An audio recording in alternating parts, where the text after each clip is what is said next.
His cousin Fatima, who had never left the Medina, met him at the heavy cedarwood door. Her face was grave. "Welcome, Omar," she said, her eyes carefully avoiding the dark central courtyard. "The house is mostly ready for you, but remember the rule. The one your grandfather told you." Omar sighed, hefting his suitcase. "The rule about the permanent guest." "Yes, Fatima.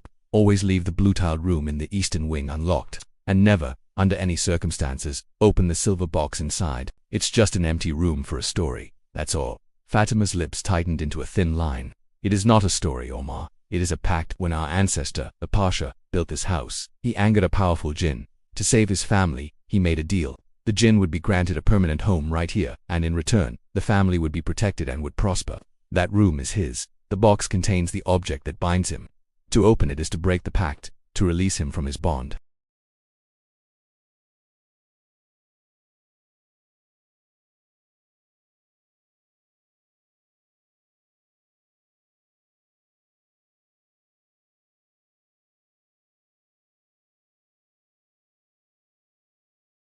Omar dismissed her with a wave of his hand. He spent the rest of the day taking measurements, his mind buzzing with the property's potential value. The house was a labyrinth of rooms, the air thick with the scent of cedar and centuries of dust. But as he worked, he couldn't shake a growing, nagging feeling of being watched. He'd spin around, laser in hand, and see nothing but shifting shadows. That evening, as he sat alone in the main hall, he heard it, a soft, melodic humming.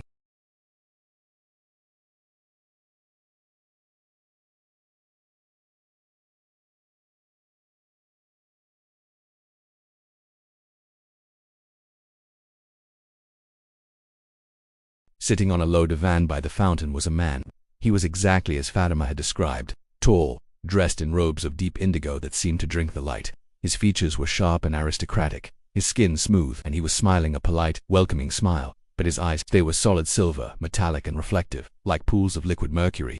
They held no warmth, no life. "You must be Omar," the man said, his voice smooth and deep, like honey poured over stone. "I have been expecting you. I am Moulay al-Misri, a guest of your family." Omar's blood ran cold. Every rational explanation evaporated from his mind. This was real. I see, Omar stammered, his professional composure completely shattered. "My family honors its ... pacts." The smile on Moulay al-Misri's face widened, just a fraction too much. "Do they?" he said, his silver eyes fixed on Omar. "Your father was a man of his word. He understood the balance. Protection for a home. But you ... you smell of concrete and ambition. You do not smell of tradition." Omar fled the room, his heart hammering against his ribs. He spent a sleepless night. The image of those silver eyes burned into his mind. The next day, his fear curdled into a stubborn modern anger. This thing was in his house. This relic was preventing him from moving forward with his future. He remembered the silver box, the source of the pact, the object that bound the Djinn. If it bound him, then destroying it would free the house. It was simple, modern logic. He waited until dusk. Armed with a crowbar from his car, he marched back to the blue-tiled room. It was empty now, silent. On a small mother-of-pearl inlaid table sat the silver box.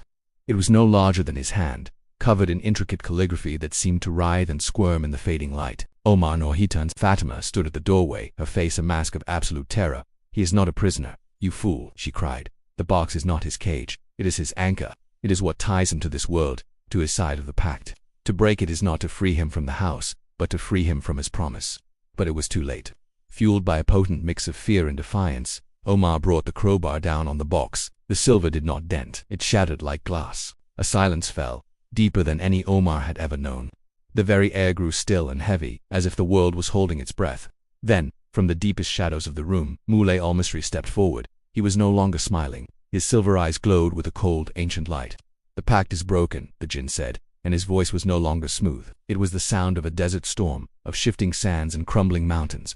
"For 300 years, I have protected this bloodline. I have turned away enemies, guided fortunes, and kept this house safe, all for a single room, a small price." He took a step closer, and the temperature in the room plummeted. "But you," the Djinn continued, his gaze pinning Omar where he stood, "you did not want my protection. You wanted me gone. So be it." Moulay al-Misri spread his arms wide. "I am leaving this house, but a pact must always end with balance.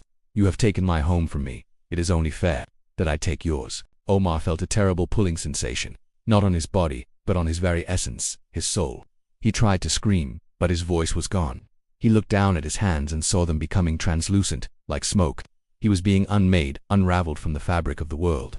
The last thing he saw was Moulay al-Misri, now smiling again, walking towards the door. The The jinn's form solidified, his robes shifting, changing, until he was wearing Omar's clothes. He bent down and picked up Omar's measuring laser from the floor. From the doorway, the creature wearing Omar's face looked back at Fatima, who was frozen in horror.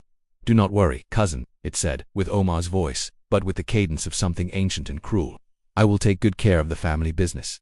It walked out into the Medina, closing the heavy cedarwood door behind it. Fatima was left alone in the sudden, crushing silence of the Dar el Makhzen, and from the blue-tilled room now truly empty, she began to hear a new sound, a faint, desperate scratching, like a man trapped behind a wall that no longer has a door. It was a sound that, she knew, would never leave, a new permanent guest for a house that had lost its protector. Thanks for listening. If you enjoyed this story, don't forget to like, subscribe, and hit that notification bell for more tales from the shadows. See you next time.